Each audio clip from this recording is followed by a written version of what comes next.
এই সেই ভবন।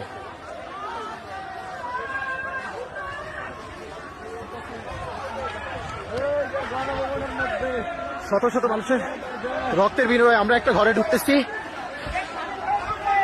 আমরা